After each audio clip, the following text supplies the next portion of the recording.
Ladies and gentlemen, this is Mampolo from Mampolo's Corner.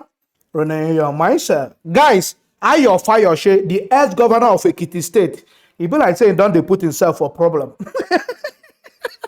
He don't they indict himself because he they talk too much. He got limit when somebody go talk rich, you go take break. Before you land yourself inside Bege. He be like saying, don't put yourself inside Bege now, small, with what they talk with their mouth. He's saying at them, now they know how Tinubu win Ekiti State. Oh, say now he champion them. Now he champion the winning of Tinubu in Ekiti State. As he talk and finish, as PDP hear them. Now PDP don't sack him now from PDP. He's no longer, they don't sanction him to start with. You see how your mouth to the land you for Wahala. Ayo Fayose. As he continue the talk, bro, you know, give them ask some question before he start to the talk. When I not say the talk, wait to make the ask you question before you answer. You know, greet them. Now Rufai come calm him down. Say Ayo, calm down, Rufai come first praise him. Say the gallant Ayo of the all people. Now you can't be happy. Think say Rufai done on your side. As Rufai praise and finish, now Rufai come knock him one, bam. If you see question when Rufai ask Ayo Fayose, the thing come enter inside a medulla oblongata, it come enter inside in cerebrum. Enter from cerebrum inside the spinal cord. Come shake on your body. Ayo Fayose come provoke.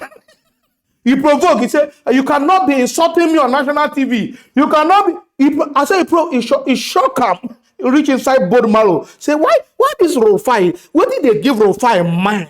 What did they give him mind? They ask everybody question as a like. As a like for this country, what do they call Nigeria? I can't say Ayo Fayose, calm down. The fear of Rufai Oseni is the beginning of wisdom. For those who never see Ayo Fayose, take question, common question when they ask him for national TV as he take him personal. All right now, watch video. Now, you've made quite interesting statements, but I would like to just pick on one of the things you said, which is in terms of your analysis of INEC's performance in the last election, which is at variance with a number of reports and observations of the last election. I mean, even former Governor Rotimi Amechi and former Minister of Transport had said that this election was against the people, against INEC and security agencies. INEC themselves have admitted that this election, the last election, was marred with a number of irregularities. So a very simple case in terms of just analyzing INEC's performance is their use or lack of use of BVAS and IREV in terms of the electronic transmission of results, which was part of their rules, which they broke. So when you give and when you talk, may I please correct? I'll just ask the question so you can correct and then respond to the question.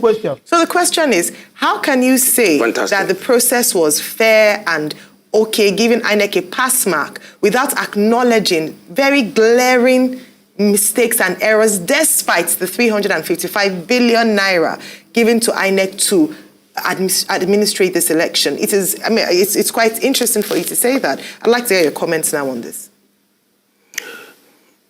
Please, that's your opinion. Yes, I'm telling you again, that's your opinion. Oh dear. I stand to be held to account for my statement. If you recall, when I was talking, I said there is a lot wrong with Nigeria. I told you while growing up what I grew to know. And I explained to you since 1979, nothing has changed. You are right. If you tell me I have a candidate of Labour Party that ran away from the East, who said they didn't allow him to vote. I mean, a candidate of PDP who ran away in the East, or APC who ran away, who said the Labour Party overwhelmed them. I have candidates, I have people in the Southwest with similar complaints. That was why I blamed the majority of these problems on stakeholders, particularly politicians. Why we not see them for video? If it's a system, let me quickly draw your attention to this. Lagos.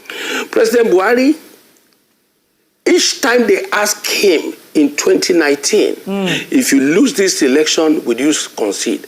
Rather than say yes, he said, I am going to win. Sorry. I am going to win. I'm the person that will come back.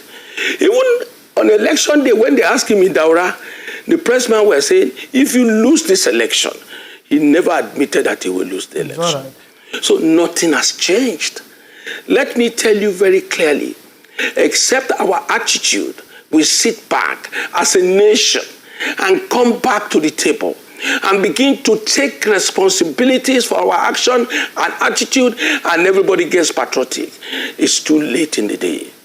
And let me tell you, I just told you, the governors, the House of Rep members, the senators, majority of them are returnees. But I mean incumbents.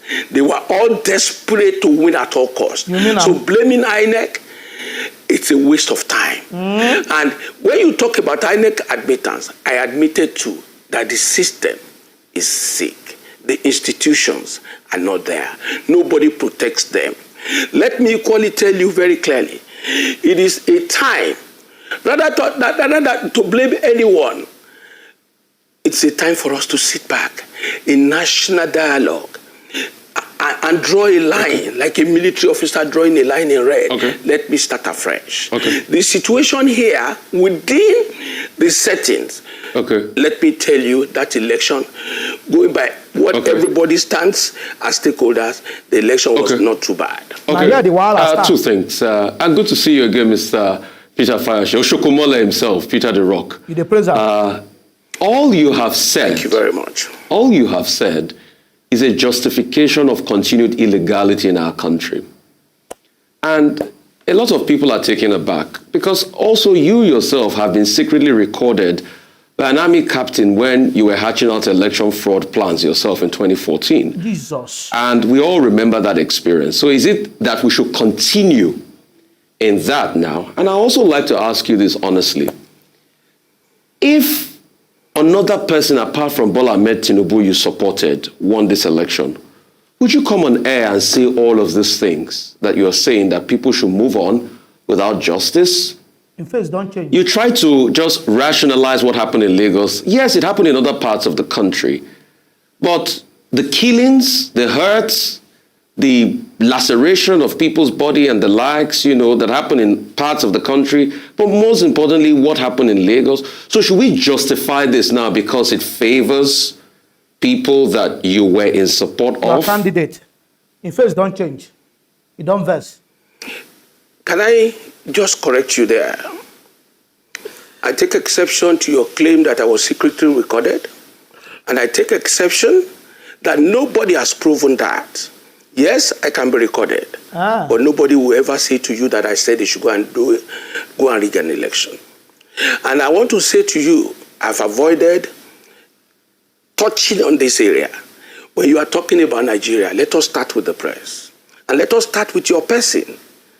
You recall the incident on the bus lane and your attack on the police. So? That shows that you, as a journalist, a public analyst, somebody who is supposed to live above board is not equally living above board. And he that must come to equity must have clean hands.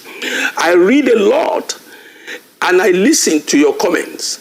I feel, like I said, we need to sit back and correct a lot of things. But you give me a right of rebuttal. Let me go to your question again. You give me a right of rebuttal on the bus lane incident because I put it to you, sir. You don't know the full story of what happened. Excuse me. Yes. You give me a right of rebuttal. If you go that lane, we will not make a sense of this program. I was invited by your station. If you didn't touch something that impugns on my personality, I will not give you an answer to that. So if you're asking a question, I told Ruben about it yesterday, and I specifically complained about you. And your attack on the people you don't believe in as a politician. No, I have a right to do my job. You can't complain about me to my colleague. Excuse me. I am equally telling you, I know where you are. That's not right of you as well. That is technically not right of you as well. And if we want to make a sense out of this program, let us leave personal attacks, because you are good at that. And I'm equally good. If you want it, I'll serve it as well as that. So this program is meant to talk about issues of Nigeria and not issues of a person. We know where you are. We know where you belong. We know the parties you are supporting. But let's leave that out of the issue. So going by what you asked, Nigeria needs a total overhauling of leadership and followership. You don't provoke. I have said it earlier that it is important to know since 1979. Nothing has changed. People rushing to court now. Atiku has always gone to court since I knew Atiku as a politician and a contestant. Jesus. Atiku went to court in 2019. The same judiciary said to the whole world that President Buhari won that election.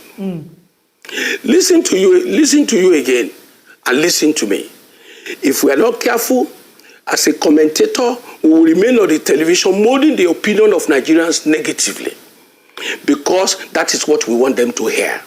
For me, the election that brought Ahmed Bola Tinubu within the context of our conduct in this country is credible.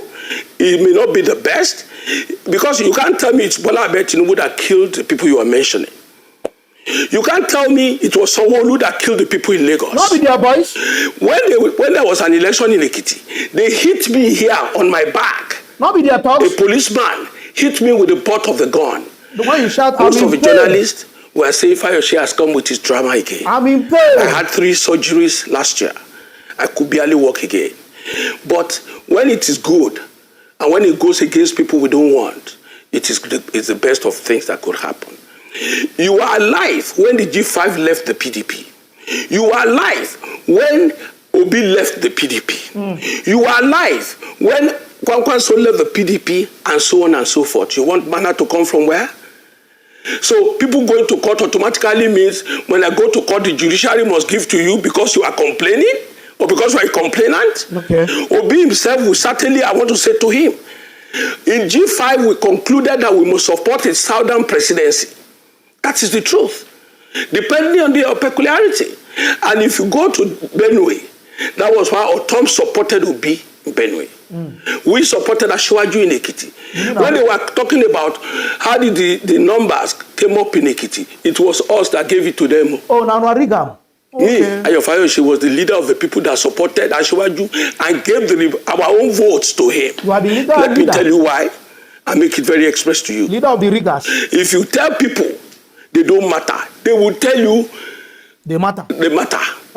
When somebody came out, how you came out and said Tambuwa was the hero of the convention, they are now heroes of the losses. When you tell Wike, because on this television, they criticize Wike as if he's the enemy of Arise Television. I am a Wike's friend, though. You mean I stand by him. Okay. All the propagandas does not stand the test of time. Right. If you kick my leg, I tell you don't kick it again. If you kick it again, I will do everything to stop it. So let's leave it like that. Okay, so Mr. Fayose, I'm going to give you a quick rebuttal. Number one, I do my job here objectively as I can. If you give me one, let me finish. I will give it back to you. Mr. Fayose, let me finish. If you give it to me, I have a right to respond. I only responded. I have a right to respond. Let me it's finish. Not personal between the two of us. You made it personal, so I have a right to respond. It's not personal. Okay, so between the two of us, you can take me out of this. Mr. Fayose, I have a right to respond. I do my job objectively, so that you can have a free day. Congratulations. Any political party. Congratulations for doing your job. Yeah, please. Congratulations for doing your job. I am not one of those boys, one of those politicians who want to public domain to talk to anyhow. It is important to note that. Mr. Fayose, can we make progress? Thank you. This is not a dialogue. This is a conversation. I'm with you. Yes, this is a program. It's a conversation. And let him not get personal. Yes, let him not get personal on this program. It's way. Okay. It's okay. Our job is to ask you questions. You respond. It's not a personal thing. I told you yesterday, and I mentioned Oseni's name particularly why I avoid Arise Television, and you assured me that you are going to moderate it in a way. Oseni cannot, if it's his job, go for my personality or my person on the live television. I will give it back to him. It's okay, Mr. Fayose. Can we return to the issues? Now, I was going to ask. Thank you. And I don't see if somebody too talk, he go mistalk. And I always tell you. He said that number when they give Bola Ahmed Tinubu for Ekiti State, say now be their leader, now mastermind them. So if you had been complaining that Ekiti State election was rigged, so you are the masterminder of the rigging, is that what you are telling us? It's all right until we go to court. Let's find out if there's anything wrong with Ekiti State. You don't indict yourself with that. Because you say you are the leader, you masterminded the you gave him those numbers. Don't worry. When this case go reach court and we find one thing in Ekiti State, you will take responsibility with what you don't talk with your mouth. All of us they here. And perhaps listen, you see what you tell Rufai Oseni. Rufai is only doing his job. He's asking you a question. Why do you have to take it personal? And the boss-lane thing you are talking about in Lagos, the police, you are trying to intimidate him, and the man need to stand up for his right. I mean, you don't know. So because he's a presenter, because he's a public figure, then police will come and do anything and go free, and he's not going to resist it. Are you normal? Are you normal? That's rubbish. So because me, man Polo's corner, I'm a public figure, and you go outside, you slap me, and you expect me to keep you quiet. I'm not going to keep you quiet because I'm a public figure. I'm going to remove my cloth and give you two. Are you normal? Who public figure help? So because I'm public figure, then you suppress me because I'm a public figure. Police were intimidating him as they do normally in Nigeria, and you don't want him to stand for his right. He needs to fight for his right. That's what I say. Give him chance for rebuttal. You don't want him to talk. He's talking, you are talking over. He's talking, you are talking over. As if you are fighting. A reputable man who was ex-governor. You don't know how to grant interview. You don't know how to receive interview. You don't know how to receive questions so that you give an answer. You don't know, or you give answers. You don't know. You don't know how to take questions and give answers. It's a shame. It's a shame. The interview have to go haywire, and nobody understand. Nobody understood what you people have said here. Nobody understand what you are saying and what you are not saying. It was fight for an interview. I don't want to talk too much here. It's nothing but a shame. Guys, if you love what I'm doing, don't forget to subscribe to my YouTube channel. Follow me on Facebook, on Instagram, on Twitter, even on TikTok. All of my police gonna love you guys. Peace out.